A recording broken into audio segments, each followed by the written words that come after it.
get into it. Sure. So yeah, what's your background for those that aren't kind of aware of what you do or what you kind of work on now? Right. So my name is Josh Bachynski. I'm a TEDx talker.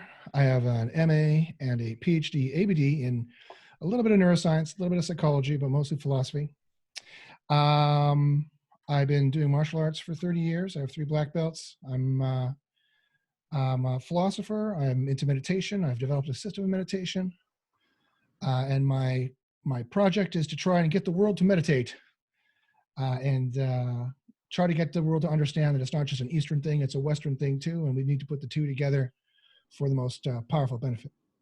Yeah. Interesting. So what got you into kind of I guess like the degree you got in, was that something that you've kind of always want to do, or what kind of spurred you kind of getting, you have a degree in ethics and decision theory, right? Yes. So always, yeah, even as a young child, I always wondered about the big questions, I have this very palpable memory of being, I must have been 3 or 4. I wasn't even talking yet, I don't think. And my grandma was taking me to see, I think it was a movie downtown in Winnipeg, Manitoba, where I grew up. I was on the 60 Pembina bus. For those in Winnipeg knows exactly what bus I was on, heading north towards downtown, just past the Golden Boy, just past the legislature building. And I realized my grandma was having a conversation with another gentleman on the bus, and the gentleman had said something that just contradicted himself. He said A and not A simultaneously. And I thought, well, that's weird. Because when you're a kid, you think adults can't make mistakes and they all know what's going on, right? That's kind of weird, And I looked at my grandma. My grandma didn't notice that there was a contradiction. No one else in the conversation seemed to notice that this man made no sense.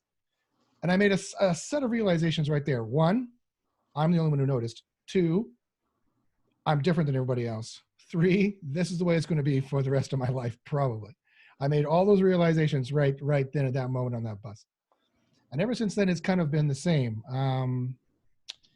The red hair and the glasses didn't, it helped me be a nerd aside from society, right? That definitely played into the whole milieu, right?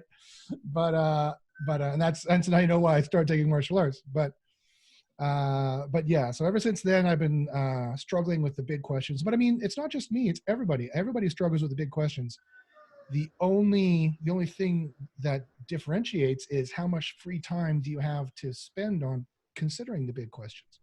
And so I've been pretty lucky to win scholarships and to have a kind of a life where I've had time to reflect and to think about the big questions and hopefully come up with some kind of good answers. So you mentioned martial arts background, because I've trained in, I don't have a black belt or anything, but kind of what kind of martial arts you study, or have you studied in the past? Well, that's interesting. So I have 3 black belts that I mentioned, 2 in 2 different kinds of kung fu, and 1 in a Filipino martial art that the Spanish call arnis, the Filipinos call eskrima. Oh yeah, I'm familiar. I've studied Filipino martial arts, actually. Cool. Yeah, it's a great martial art. Very good for stick and knife. I leveled a lot, but a lot of the more philosophy aspect of things came out of the Kung Fu, the Chinese systems. And so I've also incorporated a lot of the internal martial arts, a lot of the meditation, a lot of the meditative techniques, some Zen Buddhist techniques into my system of meditation as well. And some very interesting brain hacks there of how to control your emotions, or how to control's not even the right word, how to use your emotions as fuel to fuel you into action. And consequently, using that kind of Zen Buddhist technique, I call it the storm. I don't know what the actual name of it is, because I was never taught any names. I was taught by white people, so they didn't know any of the Mandarin names. Oh yeah. Right? Mostly. And so it's very good for not only for any kind of athletic purpose, but it's when you get in the zone, and you can get in the zone in many different ways. And when you're studying on doing a test, when you're having a conversation, when you're focusing on an idea, when you're trying to be creative. So a lot of these different brain hacks are very interesting from both the Western side of the philosophy I studied in school, but also the Eastern stuff I've been doing in my martial arts. Interesting. So you said you've incorporated some kind of like internal, kind of like Tai Chi and Qigong. Are you familiar with those kind of and Oh, use yes. those? Yep, yep. I studied mostly Yang style Tai Chi, but I did some Chen style as well. And Qigong, yes. The two martial arts I have black belts in for that is Yin Fu Bagwazan and Ching Shi Bagwazan. So Bagwazan, you might recognize that name, is another one of the internal martial arts. Similar to Qigong, similar to Tai Chi, similar to Liu Bafa. A lot of kind of martial arts are along the same vein there. And so, yeah, I'm definitely familiar with those. It's a lot of people in, if you ever see, I mean, this might be a bit of a stereotype, but quite often than not, if you see an Asian person, an older Asian person doing weird arm movements and some kind of calisthenics in the park, they're probably doing Qigong. Yeah, yeah. I've done a little bit. I haven't like kind of gone deep into kind of Tai Chi and Qigong. So as far as meditation, what kind of daily practices, or do you have any kind of tips or anything, or what do you do daily, at least for meditation wise? And Right, of course. So a little background about me, just a 10-second sad story. So when I was younger, I was emotionally and physically abused. I've already mentioned the red hair and the glasses, so that kind of comes to the territory, right? And sadly, this developed into, as neuroscience has shown, that has a propensity to develop into a problem with the amygdala and the limbic system. And so that's developed into clinical, diagnosed general panic and anxiety disorder and depression. And so my daily meditative techniques are all geared about harmonizing with and controlling and fixing those emotions, or letting those emotions process, which for me, sadly, due to my clinical situation, tends to run more nervous, tends to run really hot, tends to go very nervous, and or on a dime switch to depression and feeling really down, feeling really tired, feeling bad for oneself, et cetera, et cetera, et cetera. And so the daily meditation is key in that. And I've learned a lot of techniques that can help a lot of people with these maladies. And so usually the techniques, I've got a whole system of techniques that I'm doing now. The technique I will use depends on what my problem is. So I have a Cartesian graph of like low agitation to high agitation and not very positive or sad to joy. And depending on where I find myself on that graph, if I'm too high, then I got to bring myself down towards joy. If I'm too low, I got to bring myself up towards joy. And you're trying to get that kind of happy medium that Aristotle called eudaimonia. And it's an activity of trying to pursue goodness that the production of which allows elucidation, enlightenment, and joy to come forward. And so I found that by harnessing the secrets in the Western tradition, the Eastern tradition, and putting them together, I was able to make this whole system, and I could pick pieces out of it depending on where I am on this graph. What's right for one person to do in one moment is not what's right for another person to do in another moment. And I think that's why a lot of people fail with meditation, is because one, they're getting kind of a watered down Eastern version of a debased version of something that was very good, and now it's just one technique out of 50 techniques. They're getting one. And it's watered down. So I think that's the problem. And they don't know that, no, there's different techniques you need to do for different scenarios. Interesting. Yeah, I mean, my approach is kind of simple. I usually just listen to kind of isochronic tones or binaural beats. Do you use any of those, or do you kind of sit in silence, or do you listen to something, or Yeah, all of the above. So we'll use bilateral stimulation, and one way of doing bilateral stimulation can be alternating beats in the earphones. That tends to work for a lot of people. But also we have hand buzzers that we could do it that way, or we could do meditative techniques. There's a Shaolin walking technique. There's more of a hypnotic pendulum swing technique. There's following the light technique. There's so many different techniques that we can use just for those kinds of scenarios. And then there's different kind of wavelengths of sound you can listen to as well. It's going to have a different effect on your brain. There's actually some neuroscience that's proven this. And so I've taken all of that and I've incorporated all of that into the system. And so, yes, we definitely can use some of those techniques. It depends on what you're trying to do. For example, theta waves are very good at setting the limbic system. If you imagine the limbic system like wet clay, theta waves are like heat that's going to set it in that mode, if you will. But you don't want to set it in a bad mode or a wrong mode, right? You don't want to set it to anxious all the time and then freeze it there, because that's, well, for me, that's what I'm trying to fix, right? I'm already anxious all the time. I'm trying to bring it down, right, is what I'm trying to do.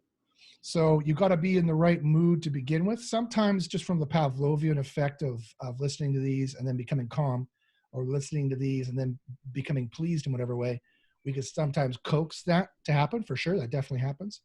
But usually it's better to use, I find, different techniques to put yourself in the right zone, and then use the theta and the bilateral to freeze it there, and the bilateral to process. The bilateral stimulation for the limbic system is very important to process the emotions, because you can't, as we all know, bottle up the emotions. Although there are certain situations where we do bottle up the emotions, we do clamp it and then stuff it down when it's not time to process that emotion right now, usually in an emergency or an action situation.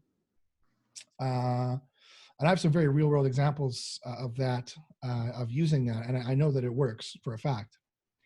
But that's not good for long term. Bottling up your emotions is not good for long term, as kind of everybody knows.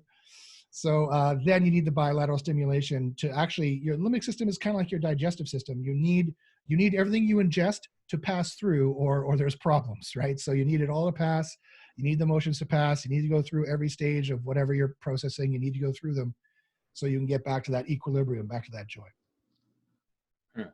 Interesting.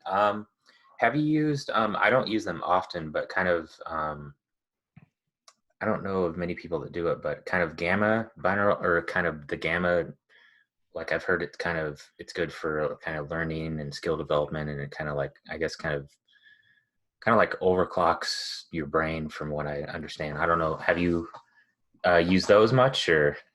Yeah, so the only one I know about that has any scientific basis to it is the theta waves. Oh, is it theta waves? Oh, okay. It's the only thing I've come across in my neuroscientific studies, which I admit are just a little bit of my graduate work, that had any experimental basis to it. So it's entirely possible alpha waves do this and beta waves do that. I've listened to alpha waves, I've listened to delta waves, and they seem to have an effect. Alpha seems to get me more serotonin-like and going. Delta really seems to make me tired and zoned out. But it's the theta waves that really have the best effect that I've found when I paired it with, I've made a meditation assistant. It's an app. It's an app.meditationassistant.com. And the music that plays is theta wave generating music. Okay, interesting. So that very well could work. The problem is I try to be as science-based as possible.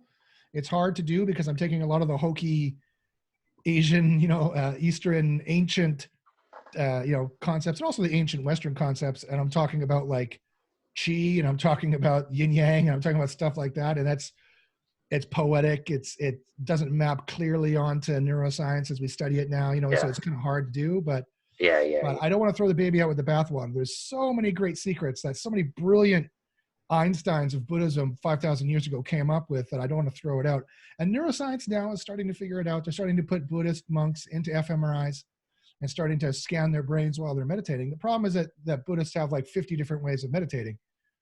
So I'm really into number 38, but I'm not so into the rest. So I want them to do a study on number 38, so to speak. And I haven't seen one yet. It's called Spin the Clouds. If anybody out there has seen an actual good neuroscientific study on Spin the Clouds, I'd love to see that, please, because I have a whole bunch of theories as to how this works. It does work for me, works for everyone I teach it to.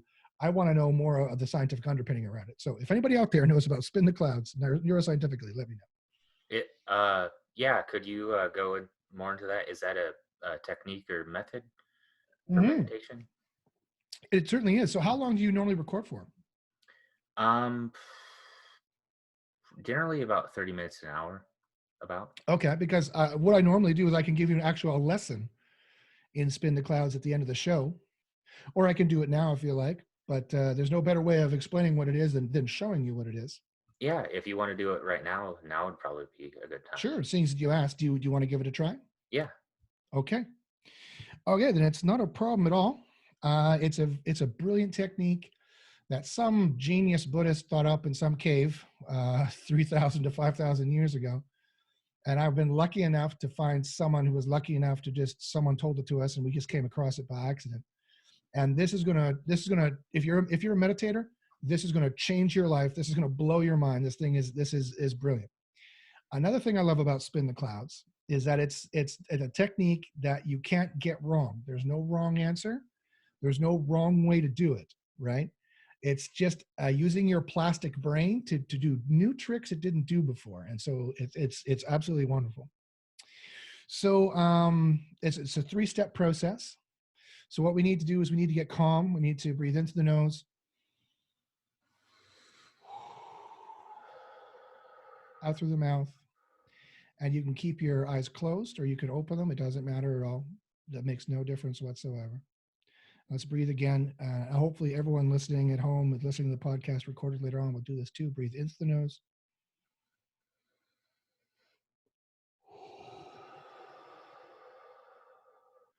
Out through the mouth. Good. That's one way of breathing of the 3 primary meditative ways of breathing.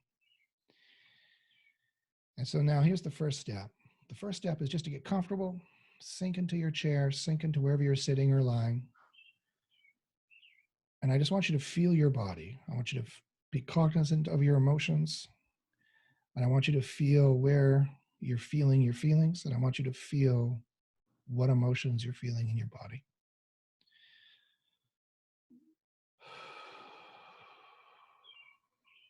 So just focus, calm down a bit. Feel where you're feeling your emotions. Feel where you're feeling any emotions that you're feeling.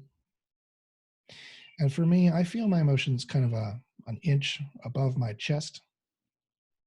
It's kind of where I feel it. You might feel it somewhere else. You could feel it in your shoulders. You could feel it in your scalp. You can feel it in your hands. You could feel it anywhere. There's no wrong answers. Wherever you're feeling it.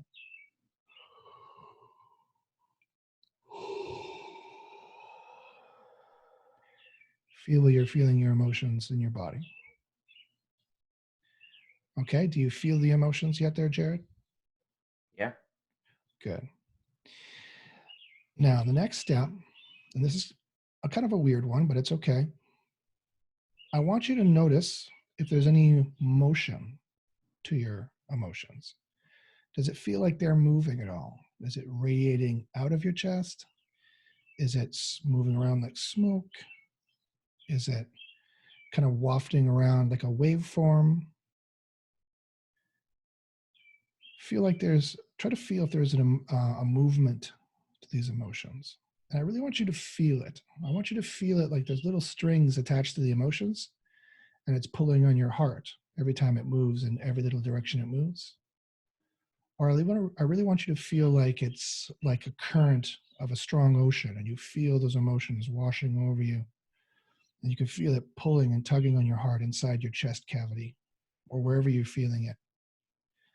So it's almost like you're in a swimming pool and the water is washing you back and forth, but that's your emotions and you feel your emotions moving around. So you get a very 4-dimensional sense of your emotions, their movement.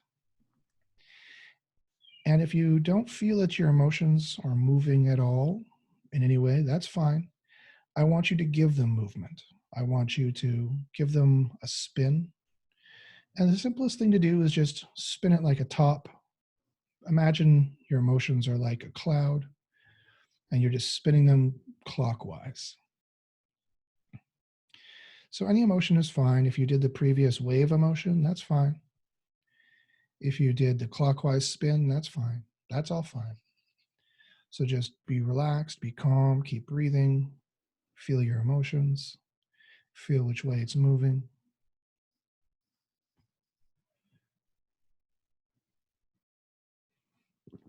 Good. Now, Jared, do you feel like you feel your emotions are moving in a certain way? Yeah. Which way do you feel them moving? Kind of spinning, I guess. Great. That's fine. That's perfect. Okay.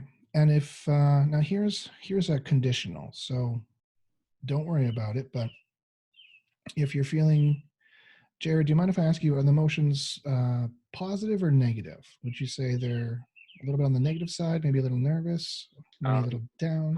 Probably more on the negative side. Sure, that's not a problem. Nothing to feel ashamed about. then this technique's going to work perfectly for you. And I'll tell you why I asked that after, because it's very important, but I'll stick in the meditation lesson right now. So we're feeling our emotions, whatever they are. There's no shame. You're feeling what you're feeling.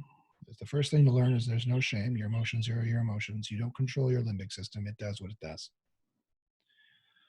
So now you feel those emotions. They feel palpable. You feel them palpably moving in that direction. They're spinning for Jared. Maybe they're moving that way for you too. Now here's the final and the crucial and the very interesting step. I want you to feel like they're moving now in the exact opposite direction. I want you to break the flow of that movement, and I want you to move it consciously in the opposite direction. And then I want you to do that again. And I want you to do it again. And every way that emotion tries to move, I want you to break it from moving in that direction. And if they're negative emotions, I want you to shred those emotions. I want you to split them, cut them, dice them up, move them apart, move them in. Almost like you're kneading dough, tearing it apart and smashing it back together, and tearing it apart again and smashing it back together. And I even use hand movements for this because I have a martial arts basis. So you can even tear the emotions apart and push them back together. You can separate them, chop them up, move them apart.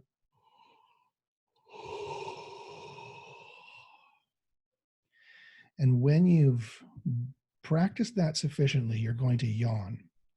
And even a little bit of tearing might happen. A little bit of your eyes might get a little glassy. That's a good sign.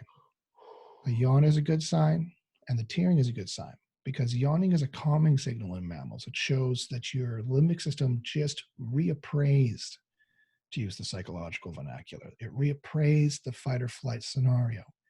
And if you're feeling nervous or you're feeling down, that's exactly what you wanted it to do. You wanted your limbic system to reappraise how things are going, because things are not going badly. Things are going great. Things are going awesome. It's sunny outside. I can see it's sunny behind you there. We're having a nice conversation. Everything is wonderful. Things are fantastic, right? So it's just that our limbic systems, our inner child sometimes gets a little, just like a child, gets stubborn. It's a little mammalian brain. It's just a little thing like this, right? And it gets stuck in, oh, things are bad. Or it gets, for me, it gets stuck in, we're in danger. Like it thinks punches are flying at my head at every moment. There's no punches flying on my head at this moment, right? There's no need for me to be nervous, although that's what my limbic system thinks, right? Yeah. So this is a brilliant brain hack that some amazingly brilliant Buddhist discovered 3,000 to 5,000 years ago. And I noticed that you yawned, and it could be because I yawned too, because that's another beautiful thing, is that when one mammal yawns, it's a calming signal to all the other mammals. Yeah. Interestingly, it works on horses, cats, and dogs too, or at least I know it works on dogs and cats as well. I'm not sure about horses, although they have been domesticated a long time. I wouldn't be surprised. Yeah. So never stifle a yawn, let the yawn fully happen. And that's called spin the clouds. I also call it tear the clouds or shred the clouds. And the more you practice that, the more control you're going to find you're going to get on that limbic system. And it's one technique out of like 30, but it's one of the basic ones. It's one of the best ones. And the reason why I asked if you're feeling positive emotions or negative emotions, because I made a mistake. I had a podcast a few podcasts ago with a very lovely person. Her name is Rachel Udy. She has a very nice podcast.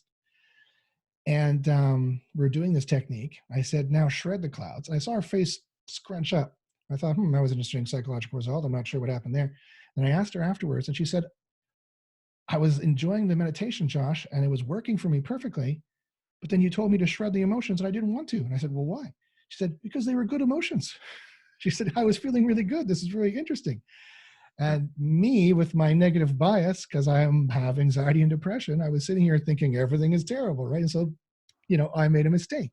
Oh, yeah. So now I have to remember to ask, are you feeling positive or negative? If you're feeling positive, we would have done an elation technique.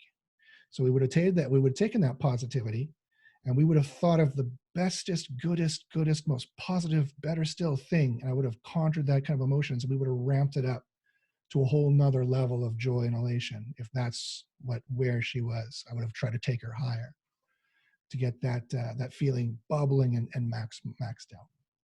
So spin the cloud is kind of like entering root, right? Like in DOS, or entering, like in Linux, you go into your root super user. Oh, Now you're in the command line, right? Now you can enter commands to bring it up, to bring it down, to move it around, get ready for a battle, get ready for your presentation at work.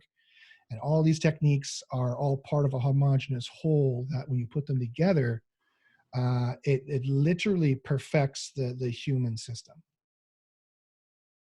So what did you think of it, Jared? Did you feel a difference? yeah, I felt a difference. It's very interesting. I actually, stuff I've been through, I have a hard time kind of connecting with my emotions. So I think it kind of helps kind of connect with those and also kind of deal with them as well too. But because I Definitely. think me, especially, I think even men tend to kind of bottle up their emotions and stuff like that Sure. and store it. And I do that quite a bit too. So, Sure. Yeah, I mean, that's pretty standard heteronormativity. Men should be stolid, bottle up the emotions, don't talk about it. It's hard to talk to your friends about awkward things. And so that's definitely unhealthy. So this technique will definitely help with that. And I found that, and a lot of people are not going to want to hear this, but it's a truth. Some people's anxiety and depression is so endemic that it might be permanent, right?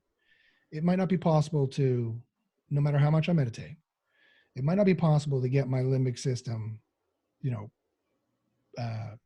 in a state where uh, it's like everybody else, where they can watch a horror movie and they're not in any way afraid.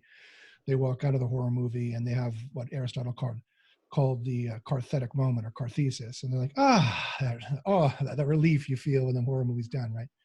I don't get that. I watch a horror movie and I stay ramped for days.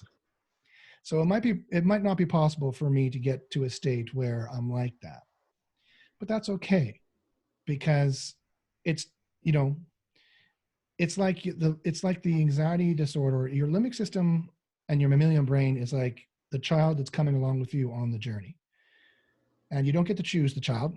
The child you get is the child you get. Any parents out there will understand what I'm talking about. The child you get is the child you get, right?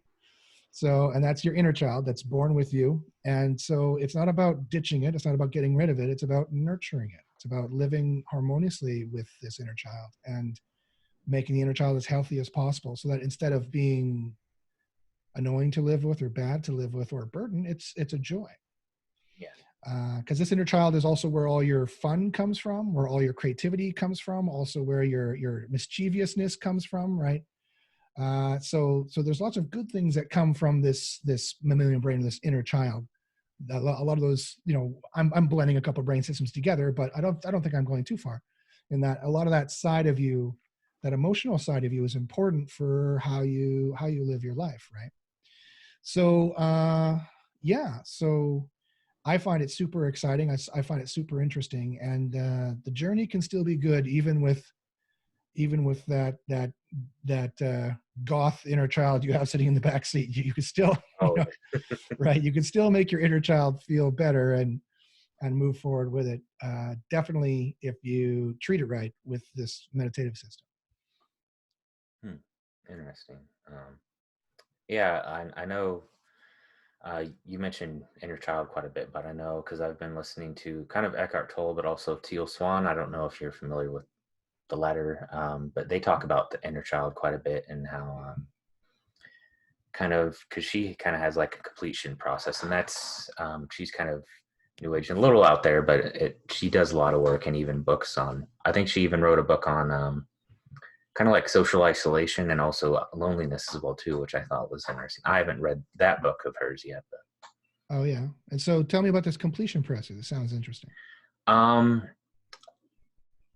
I think it's similar kind of to I won't say kind of spin the clouds. I had a hard time doing it because it requires quite a bit of kind of visualization, and I know you kind Mm, of connect with your kind of emotions and kind of your inner child and kind of and what is it kind of, she also does, I think, kind of parts work where it's kind of like you get kind of the different parts of you or archetypes, which I think is kind of from Carl Jung, if I'm thinking right, and kind of It integrate sounds similar, yeah. integrate them into you and kind of I see. So is this like a process of you talking with your inner child and going through traumatic scenarios and asking yeah, your child, what yeah, do you think about this and how would you do that? And yeah. I see.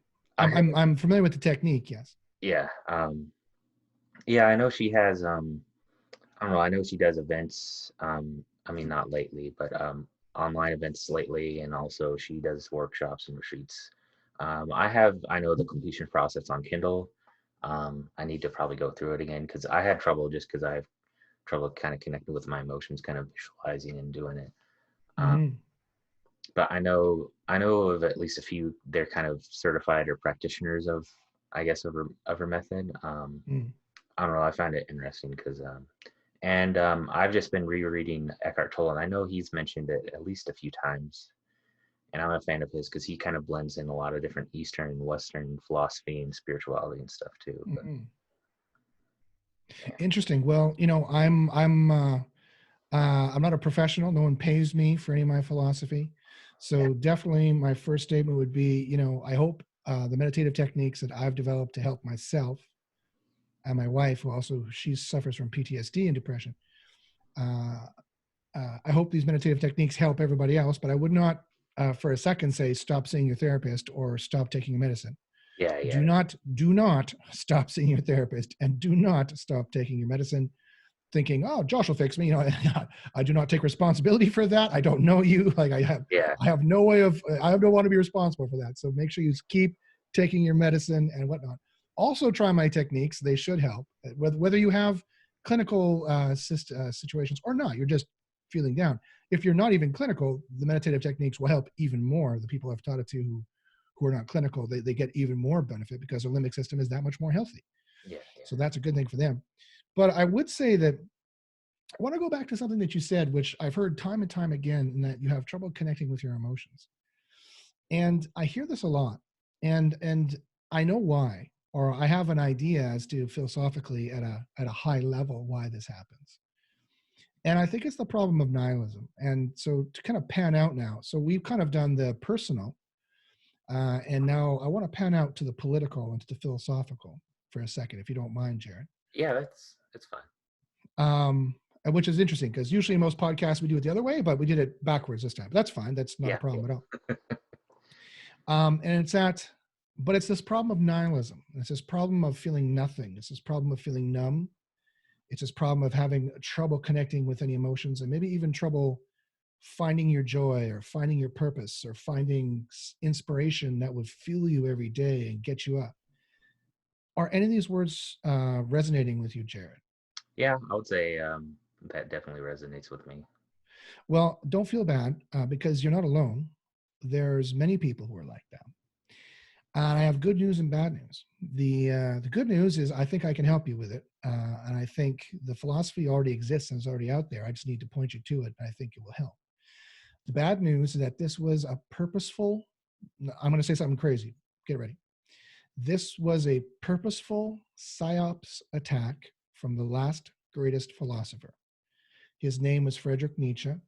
He was German, Prussian technically, I think, but German. He wrote in the 19th century, and he literally, and you can look it up, and I don't think any scholars of Nietzsche would have anything against what I'm about to say. He literally said, and I'm paraphrasing, I hate democracy, it's ugly.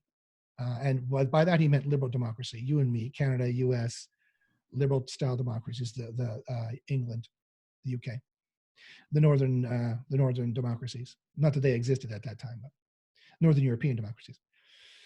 They're ugly, they're whiny, they're braying, they're lazy. They're, to use our terms, they're either Homer Simpson on a good day or they're whiny woke children on a bad day, to use our terms. But that's pretty much what he meant. He called them the weak. And he literally decided he was going to destroy us. And you know how he decided he's going to destroy us? He was brilliant. is working, by the way. He decided this. He said, I'm going to destroy the notion of moral truth and destroy the notion of truth proper. And when I do that, I'm going to tell the youngness and get the young all excited about being new creative artists that have that truth is subjective and that they have their own cultures and they have their own lifestyles. He invented these concepts and made them popular for 90% for the most part. They did not exist before for Nietzsche, not really, to any great degree, appreciable degree. I'm going to make up these concepts and make everyone flattered by being creative and different than everybody else when you're really just the same.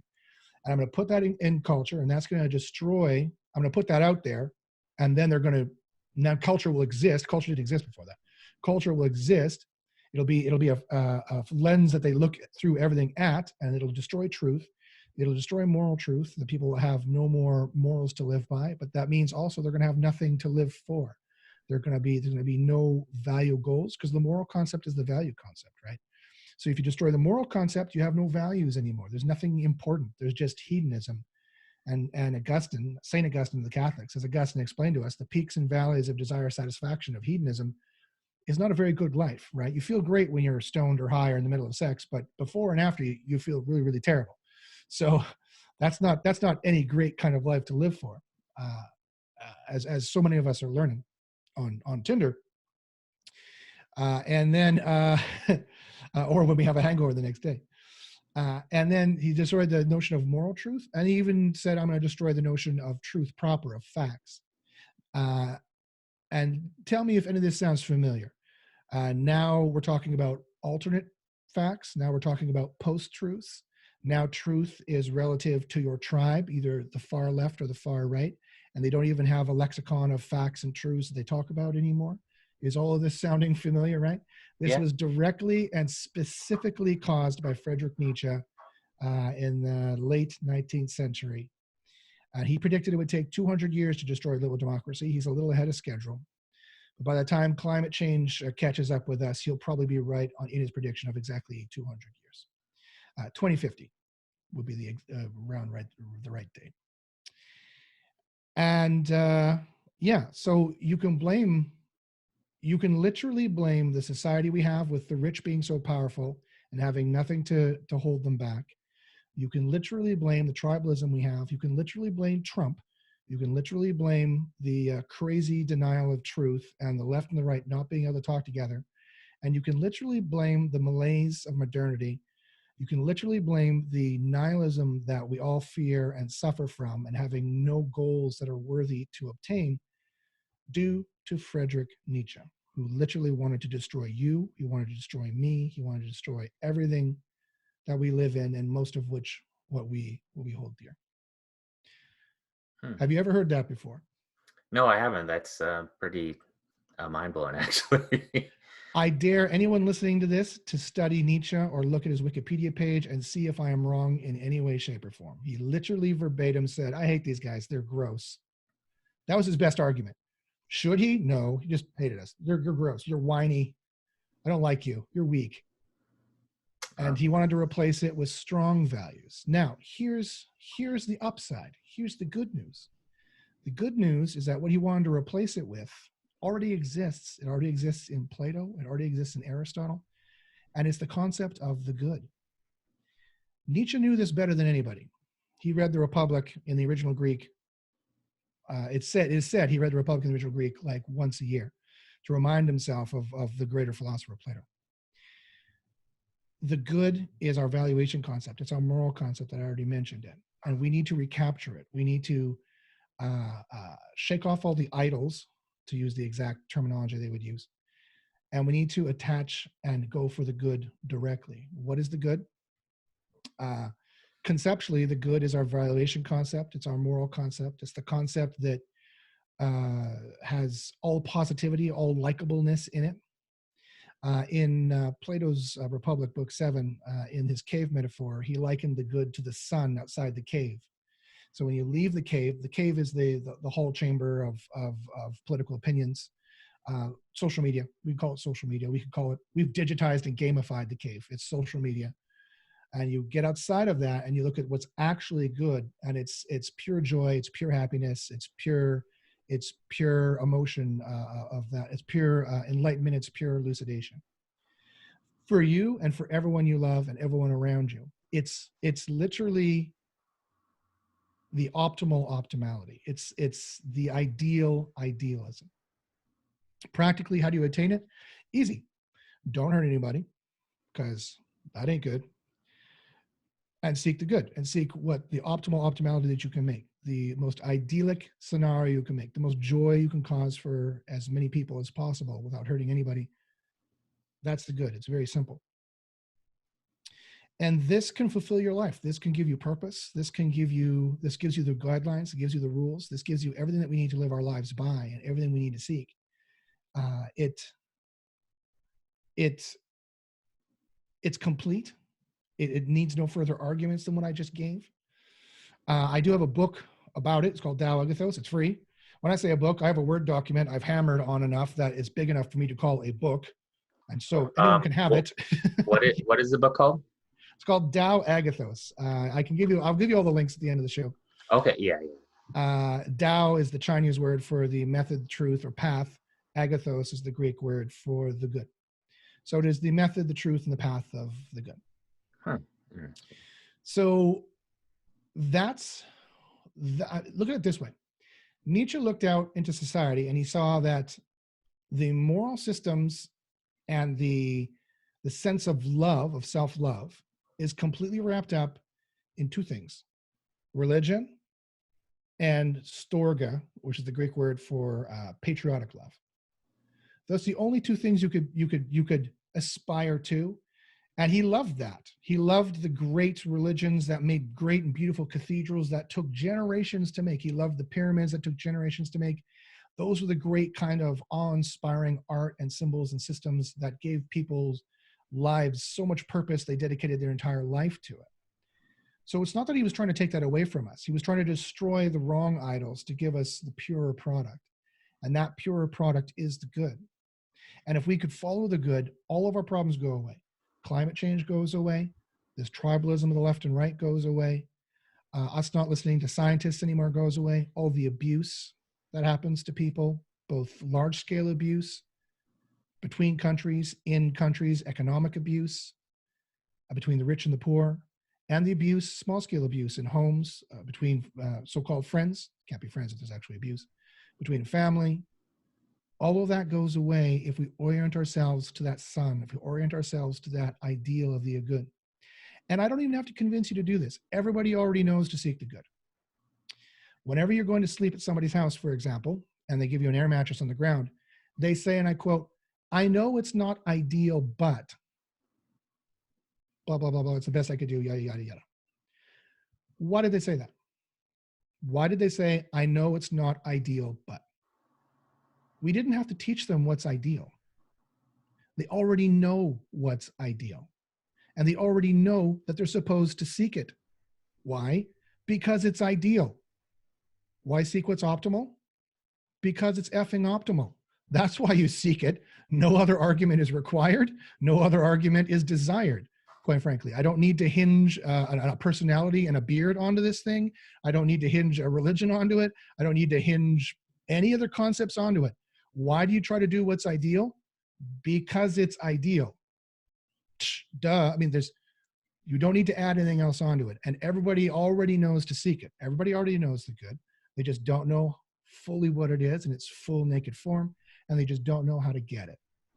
So that's all we need to do to solve all these problems. And quite frankly, that's the only thing that will solve all these problems, is knowing what the good is fully and knowing how to get it and opening our hearts to it and seeking it. Yeah, that's pretty profound. Some of it reminds me, because I don't have as much of a background in philosophy, but I have delved some into kind of Stoicism and also a little bit objectivism, although I had a hard time reading Ayn Rand's books, to be honest. I just thought they were really dry. I just thought they were really dry and boring, and I just kind of wanted to get the philosophy from it. But Marcus Aurelius, of course, was probably the original Stoic, and what he was seeking is what I'm talking about. And there's a lot of cross paths going on there for sure. Interesting. So you have a, I want to talk about it just a little bit, but you have I think a book out coming out, but you also have a documentary you worked on in the past, some as well too. Yeah. So the documentary is about Google. It's called "Don't Be Evil: Google's Secret War." You can see it on iTunes now. Truth be told, is I kind of had to give up on the project because Google was getting a little angry. Oh, really? So yeah, so I had to quit pushing it. I had to quit talking about it. Oh, okay, I see. Yeah, sadly. So that's what the documentary is about. That took up that $400,000. But yeah, no, it's a great documentary. It's well produced. If you're looking for something to watch, it should still be on iTunes. I put it up there. I don't know why it would be taken down, unless Google got it taken down. To tell you the truth, I haven't even looked, because it is, although it's a worthy project and important, it's nothing compared to what I just told you about, right? Which is my life's mission. Yeah. It's nothing compared to the meditation that I've discovered, and it's nothing compared to the good. It's nothing compared to my mission to bring the good to everybody else. So if I could self-promote myself a little bit, what I'd be much more interested in making sure everyone pays attention to is email me at joshbachynski@gmail.com, JoshBachynski@gmail.com, or follow me at Twitter at Josh Bachynski, and you can DM me or tweet at me. I have the book Tao Agathos, which explains in full detail the argument I just gave and what I'm talking about. If you need any more proof as to what it is or why to do it or how to do it. If you're more philosophically minded, I have a book called The Zombies, which is kind of Tao Agathos and the zombies are kind of the yin and yang to each other. Tao Agathos is the positive argument. It doesn't do any negative argument. It just says, here's the good. Seek it. It's great. And it replaces the moral systems. It doesn't actually replace them. It actually subfuses them. It actually justifies moral systems, right? If your moral system doesn't have the good at the core, your moral system is not actually fully moral. The zombies, however, is the negative side of the argument. It looks at all the other moralities that still exist. It was my master's thesis that I just built into a book. It looks at all the other moralities that exist and shows how they're all wrong for the same reason. They're all infected by a virus that's existed for thousands of years. It's infecting all of our brains. That makes us all zombies. That's caused every genocide, every religious war, every war period. It's caused every Game of Thrones style problem, right? Political problem. And if we don't delete it, we'll never fix it. So it's kind of the negative side of the argument. Both those books are free. They're big Word documents that I've hammered on. I'm not, what's the point? No publisher would ever publish this, right? No publisher would ever understand what I just tried to tell you, right? Yeah. So it's like, what's the point? I don't want the money. So here you go. Take the books. And of course, Bach Meditation, bit.ly/Bach Meditation, bit.ly/BACH meditation, MEDITATION, excuse me. Bach Is that Meditation. that's the meditation app you created, or that's the YouTube channel for the meditative lessons. Oh, okay. And then the meditation app I created is at app.meditationassistant.com. Okay. So all of those works are all organized and organized towards the same goal, the same good, which is the good. It is my life's mission now in the remaining 20 to 30 years that I might have to try and make as many people aware of the good as possible. It will stop the numbness you feel. It will stop the nihilism you feel. Instead, it will replace it with the joy I feel, talking about my telos, talking about what I should be talking about every day. Not that you have to go and be a warrior for the good and tell other people about it too, although I would really appreciate that if you did. That would really help, because I'm just one guy and the world is big, and I can be on a million podcasts and, it's still not make a tiny little dent into the social media machine of pumping out, Trump this, Trump that every day, 24 hours, 24/7. So, but it's going to help you find your joy. It's going to help you find what your intrinsic needs are and how you can satisfy them without hurting anybody else, and how you can be blameless, how you can literally be perfect. You can literally be optimal, and you can know what that is for a fact. So I'm super excited about it. I hope other people are too. What other questions do you have, Jared? Oh, I'm happy to answer them. Yeah. Is there? I thought there was another book, The Moral Concept. Is that one that's upcoming? Yeah. So the moral concept, that's the zombies. Oh, that's his. Oh, okay. That's the zombies. So I waffle on the title. It was called On Morality because that's what a proper book on, philosophical book is supposed to be called, on the topic, on morality.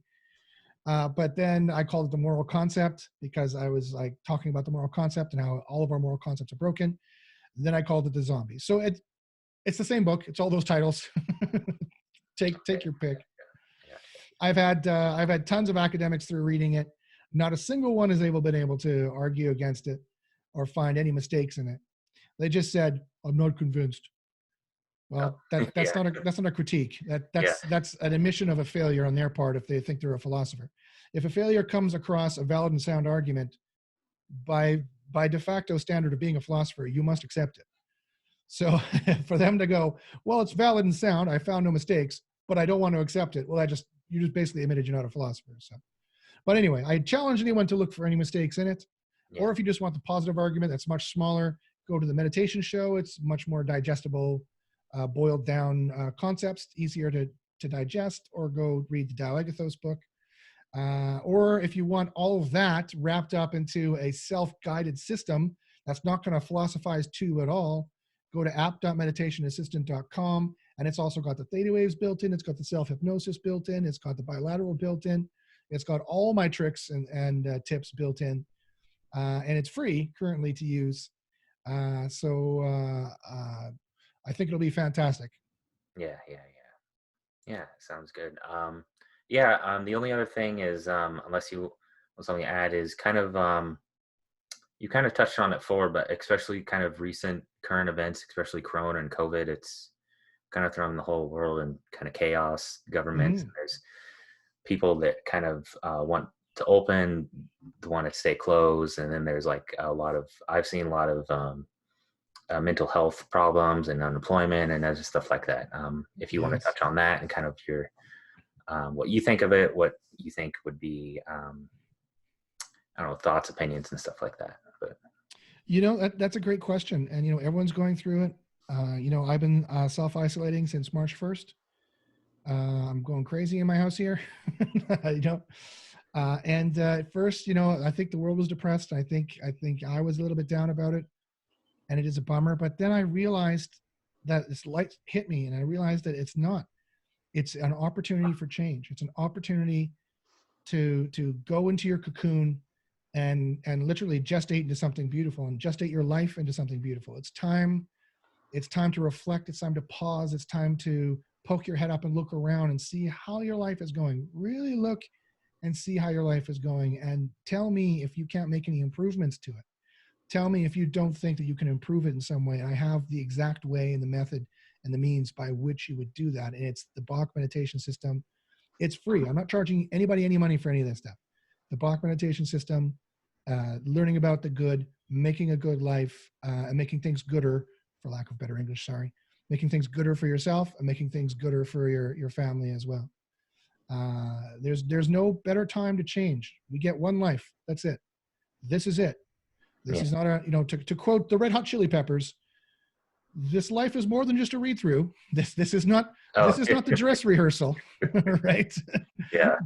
This is not the dress rehearsal. This is it. This is the life, right? Yeah. I'm more than half done it. Trust me, the one I'm going to get. Trust me. You want to get onto the good now. However, no, it doesn't matter how old you are. It doesn't matter if you have 3 seconds left, or you have 30 years left, or you have 50 years left. You want to get onto this now. You want to make those positive changes now, because it's going to make every second plus 10 happy points better aggregate over time as we move on. It's not hard to do. It's easy to do. I've boiled down all the hard philosophy. You don't have to go read Plato and Aristotle and Augustine and Machiavelli and Al-Farabi and Al-Ghazali, Kant, Maimonides, Boethius. You don't have to go read Descartes. You don't have to read Rousseau. You don't have to read, who else did I read? Hobbes. You don't have to read, I could name all the philosophers I had to read to extract all this out. You don't have to read Lao Tzu. You don't have to read the I Ching. You don't have to read Confucius. I've taken it all and boiled it into a page or two. Just read it and go and do it. It is what philosophy was supposed to figure out this whole time. I figured it out. Just go do it, and things will be much better for sure. Yeah. Nice. How's that for a sales pitch? Yeah, that's I'm working on the sales pitch. I haven't quite got it yet. Yeah. I'd say it's pretty good. Good. Well, I hope people should be excited about it watching this, Yeah. because try me. It's literally what you're all missing. Trust me. Yeah. I've been there with the scotch in the hand and the tears coming out and hitting the steering wheel saying, why is this not better? What is wrong with this? Trust me, I have been there. Look at the philosophy I found. Don't make me reincarnate into another body and do this again in 1,000 years. When I reincarnate in 1,000 years, I want to be born into, everyone knows the good already. Life is paradise. Yeah. That's what I want to reincarnate into. Yeah. Yeah. I don't know if there's anything else to add. What possibly could be there to be added at this point? Yeah, I know, but I'm just kind of put a end on things. Although I just dropped that reincarnation comment. I mean, Yeah. that could take us in a whole nother. See that desert back there? We'd be back there somewhere, trudging through the whole reincarnation shtick. Oh yeah. What is I'll include it in show notes because I've kind of researched, but where to kind of reach you at? You've mentioned some in the past, like your website and. Sure. Yeah. So you can follow me on Twitter at Josh Bachynski. You can talk to me there. You can email me directly if you want, joshbachynski@gmail.com. That's JOSHBACHYNSKI@gmail.com. Any question you have, anything at all, don't feel shy. I'm super bored. I have nothing to do here. And with the coronavirus going on, I can't go out and do any martial arts. I'm going crazy. So email me. Fine, email me. Ask questions about the good. Ask questions about the meditation. I'd be more than happy to point you in the right direction. You can watch my meditation show at bit.ly/Bach meditation. That's bit.ly/BACH meditation, MEDITATION. And finally, you can see the meditation assistant at app.meditationassistant.com. It's all one word, meditationassistant.com. Nice. Thanks, Jared, for having me on. Yeah. I'll be in touch. Because I'll probably have to write or type out some of those links or try and put at least some in the show notes. Sure. I can send you an email, no problem. Yeah, it was really nice talk, especially about philosophy. You really mind blowing. The pleasure, sir, was all mine. That's what philosophy is. Mind blowing. Yeah. When done right. Yeah. I'll see you later. Have a good weekend. I should be uploading this pretty soon. Within the next few days or whatever. But great. I'd love to see a link. Yeah.